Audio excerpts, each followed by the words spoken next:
Welcome to the channel amazing chemistry. So guys, आज का जो लेक्चर है ये एमकैट, ई-कैट, नीट और जी के स्टूडेंट्स के लिए बहुत इंपॉर्टेंट है। मैं काफ़ी दिनों से सर्च कर रहा था कि कुछ ऐसे क्वेश्चंस हैं जो इन एग्जाम्स में कंटिन्यूसली रिपीट होते आ रहे हैं और स्टूडेंट्स को ये क्वेश्चंस याद रखने के लिए बहुत सी चीज़ें, बहुत से कॉन्सेप्ट, बहुत सी वैल्यूज़ याद रखनी पड़ती हैं। और गाइज, मेरा पर्पस इन क्वेश्चंस को इतना सिंपल ट्रिक्स के साथ एक्सप्लेन करना है ताकि स्टूडेंट्स को बैकग्राउंड में बहुत सी वैल्यूज़ याद ना रखनी पड़े। So let's move to these questions. Also, you will enjoy them. So, guys, the very first question is which one has a more acidic character? Carboxylic acid, alcohols, and phenols. तो सबसे पहले हम ये देखते हैं कि एसिडिक स्ट्रेंथ बेसिकली क्या चीज़ major करती है। तो गाइज, बेसिकली एसिडिक स्ट्रेंथ हम इस चीज़ से मेजर करते हैं कि जो एसिड वाटर में जितना ज़्यादा जल्दी आयोनाइज या डिसोसिएट होता है, we can say that it is more stronger acid. तो हमें कैसे पता चलेगा कि कौन सा एसिड वाटर में कितना जल्दी डिसोसिएट होता है या आयोनाइज होता है? तो इसके लिए बेसिकली हमें वैल्यूज़ बताती हैं, के ए वैल्यूज़, के बी वैल्यूज़, ये हमें बताती हैं कि कौन सा एसिड ज़्यादा स्ट्रॉन्ग है और कौन सा एसिड ज़्यादा वीक है। तो गाइज, हम के ए और के बी वैल्यूज़ की तरफ बिल्कुल भी नहीं जाएंगे क्योंकि इन वैल्यूज़ को याद रखना रिलेटिवली काफ़ी मुश्किल होता है। सो हम बेसिकली इनके स्ट्रक्चर्स में ऐसी चीज़ें देखेंगे कि इनके स्ट्रक्चर्स में ऐसी क्या चीज़ें हैं जो इनको ज़्यादा स्टेबल बनाती हैं या इनको ज़्यादा वीक बनाते हैं। तो बेसिकली एसिड की स्ट्रेंथ का अंदाज़ा हम इस चीज़ से लगा सकते हैं कि उसकी जो कॉन्जुगेट बेस है वो कितनी ज़्यादा स्टेबल है या वीक है। सो गाइस, याद रखना है जो चीज़ स्टेबल होती है वो वीक होती है। यहाँ पर अगर मैं कहता हूँ कि phenoxide ion is a stable base, तो मैं इसको ये भी कह सकता हूँ कि phenoxide ion is a weak base, क्योंकि देखें ये हमारे पास इक्विलिब्रियम पर एक रिएक्शन हो रहा है। अगर हम कहते हैं कि ये एसिड ज्यादा स्ट्रॉन्ग है, इसका मतलब ये वाटर में उतना ज्यादा डिसोसिएट होगा। Dissociation form is this, ionisation form is this. तो अगर हमारे पास ये जो कॉन्जुगेट बेस है जिसको हम फिनोक्साइड आयन कहते हैं, अगर ये ज्यादा स्ट्रॉन्ग होगी, स्ट्रॉन्ग का मतलब रिएक्टिव बेस होगी, तो ये यहाँ से ऑक्सीजन पे जो नेगेटिव चार्ज है ये फौरन से हाइड्रोजन को एब्स्ट्रैक्ट करेगा और दोबारा से वही एसिड बना देगा। तो मैं ये कह सकता हूँ कि हम एसिड की स्ट्रेंथ का अंदाजा उसकी कॉन्जुगेट बेस की स्टेबिलिटी से लगा सकते हैं कि वो कितनी ज्यादा स्टेबल है और कितनी ज्यादा वीक है।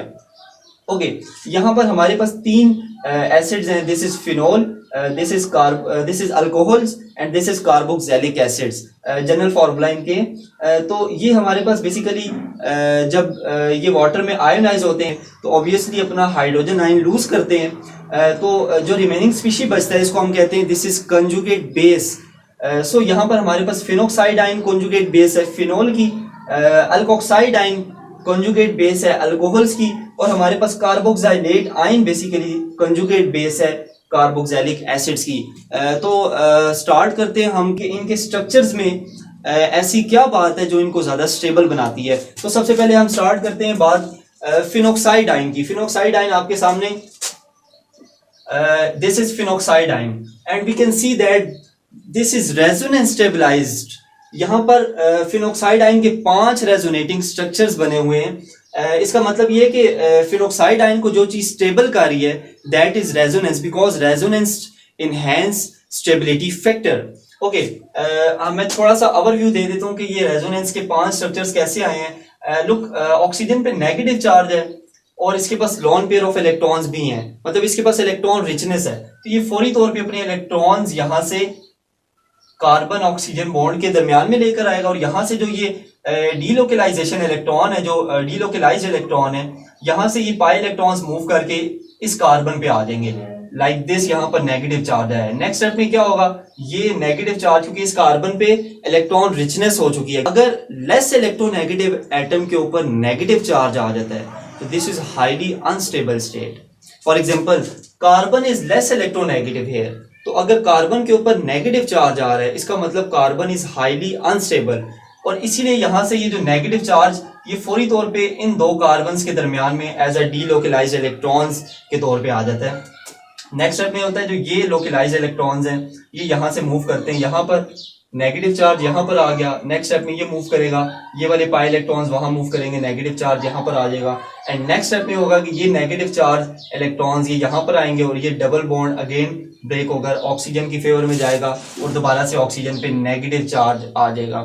तो यहाँ पर हमारे पास 5 रेजोनेंस स्ट्रक्चर्स हैं फिनोक्साइड आयन के लिए।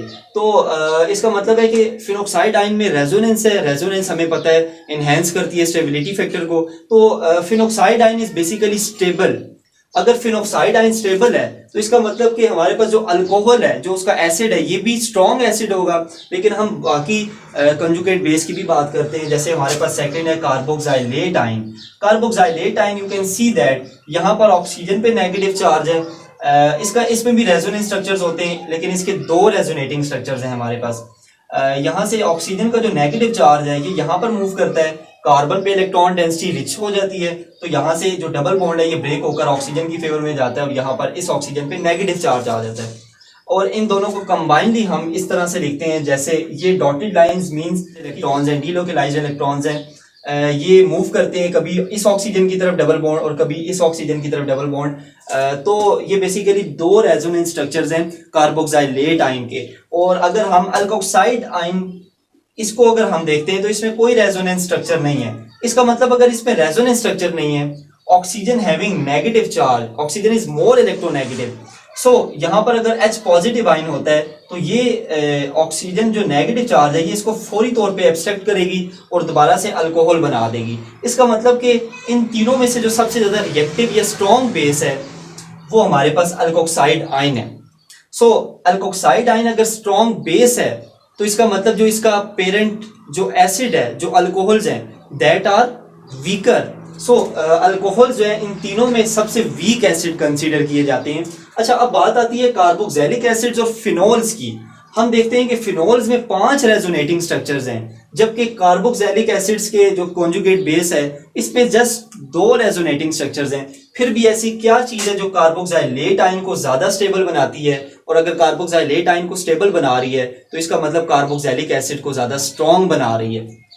गाइज, मैंने जैसे आपको बताया है कि यहाँ पर 5 रेजोनेटिंग स्ट्रक्चर्स हैं, लेकिन यहाँ पर हम देख सकते हैं कि यहाँ पर कार्बन पे नेगेटिव चार्ज, इस कार्बन पे नेगेटिव चार्ज और इस कार्बन पे नेगेटिव चार्ज। सो फिनोक्साइड आयन के जो रेजोनेंस स्ट्रक्चर्स हैं इनमें 3 स्ट्रक्चर्स ऐसे हैं जो हाईली अनस्टेबल हैं, क्योंकि उस पे लेस इलेक्ट्रोनेगेटिव एलिमेंट पे नेगेटिव चार्ज आया। जैसे कि मैंने यहाँ मेंशन की है, negative charge on less electronegative atom means less. तो यहाँ पर जो 3 जो स्ट्रक्चर्स हैं ये बहुत ही अनस्टेबल हैं, जबकि जो बाकी हमारे पास 2 स्ट्रक्चर्स हैं, लास्ट जो फर्स्ट वन और जो लास्ट वन स्ट्रक्चर है, ये दोनों स्ट्रक्चर स्टेबल हैं।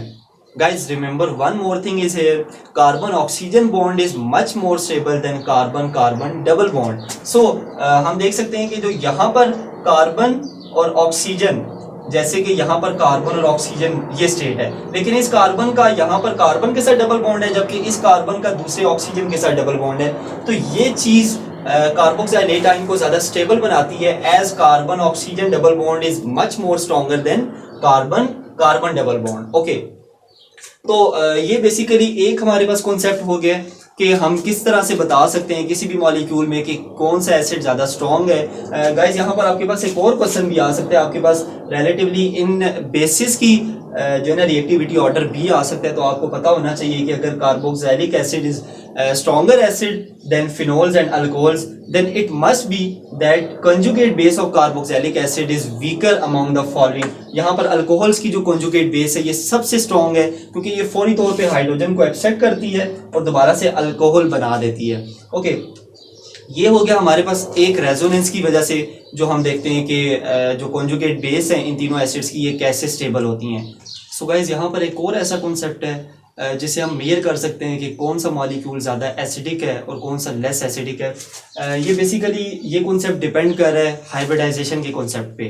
अगर आपको हाइब्रिडाइजेशन के कॉन्सेप्ट में कुछ कन्फ्यूजन हैं तो आप लोग मेरे प्रीवियस लेक्चर्स में देख सकते हैं। मेरे प्रीवियस लेक्चर में हाइब्रिडाइजेशन को इतना सिंपल वे में एक्सप्लेन किया है कि आप लोगों को स्ट्रक्चर दे के आइडिया हो जाएगा कि स्ट्रक्चर की हाइब्रिडाइजेशन sp3 है, sp2 है या sp है। तो स्टार्ट करते हैं इसमें। गाइस, याद रखने की